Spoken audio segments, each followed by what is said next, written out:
اسامہ ابن زید رضی اللہ تعالیٰ عنہ کہتے ہیں کہ میں نے نبی صلی اللہ علیہ وسلم سے پوچھا، اے اللہ کے محبوب صلی اللہ علیہ وآلہ وسلم، کیا وجہ ہے کہ میں آپ کو رمضان المبارک کے بعد کسی اور مہینے میں اتنے روزے رکھتا ہوا نہیں دیکھتا جتنے روزے آپ شعبان المعظم کے مہینے میں رکھتے ہیں؟ تو آپ صلی اللہ علیہ وسلم نے فرمایا کہ یہ جو مہینہ ہے جو رجب اور رمضان کے درمیان ہے، یعنی شعبان، یہ ایسا مہینہ ہے کہ اکثر لوگ اس کی فضیلت سے غافل ہیں۔ یہ بڑی امپورٹنٹ بات ہے، اکثر لوگ اس کی فضیلت سے ناواقف ہیں اور غافل ہیں، غافل کے الفاظ ہیں،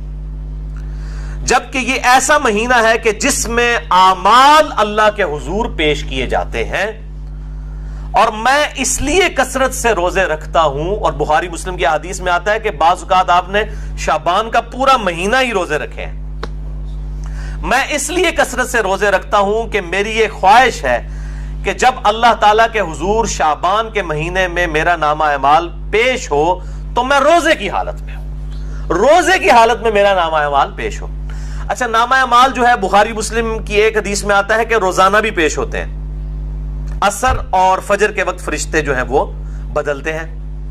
اسی طریقے سے اسی کانٹیکسٹ میں ایک حدیث ہے صحیح مسلم میں اور جامعہ ترمذی میں موجود ہے اور مشکات میں ہے 2056 کہ آپ صلی اللہ علیہ وآلہ وسلم ہر پیر اور جمعرات کا روزہ رکھتے تھے۔ پوچھا گیا کیوں رکھتے ہیں، تو فرمایا ہر پیر اور ہر جمعرات کو نامہ اعمال اللہ کے حضور پیش ہوتے ہیں، میری خواہش ہے کہ میں روزے کی حالت میں میرا نامہ اعمال اٹھایا جائے۔ یعنی ہفتہ وار بھی پیشی ہوتی ہے پیر اور جمعرات کو، روزانہ جو ہے عصر اور فجر کے وقت، اور ہفتے میں پھر وہ کمبائنڈ فارم میں،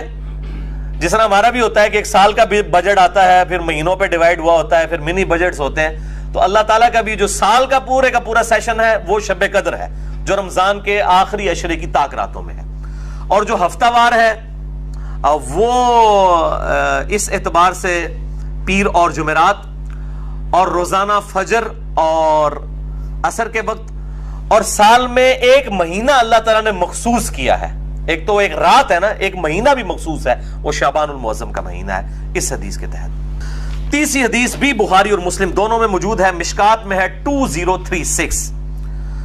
اما عائشہ رضی اللہ تعالیٰ عنہ کہتی ہیں کہ میں نے رمضان المبارک کے علاوہ آپ صلی اللہ علیہ وآلہ وسلم کو کسی بھی اور مہینے میں اتنے روزے رکھتے ہوئے نہیں دیکھا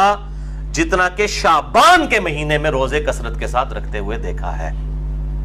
چوتھی حدیث صحیح مسلم سے، مشکات میں ہے 2036، اس میں اما عائشہ کے الفاظ ہے کہ آپ صلی اللہ علیہ وسلم شعبان کا پورا مہینہ ہی روزہ رکھا کرتے تھے۔ اب یہ دونوں طرف تطبیق آپٹیمل سولوشن یہ ہوگا کہ اکثر آپ کا عمل یہ تھا کہ آپ صلی اللہ علیہ وسلم پورا مہینہ ہی روزہ رکھا کرتے تھے شعبان کا، بسا اوقات بیچ میں سے چھوڑ بھی دیتے تھے، اور یہ دونوں یعنی آپ صلی اللہ علیہ وسلم سے اعمال ثابت ہیں۔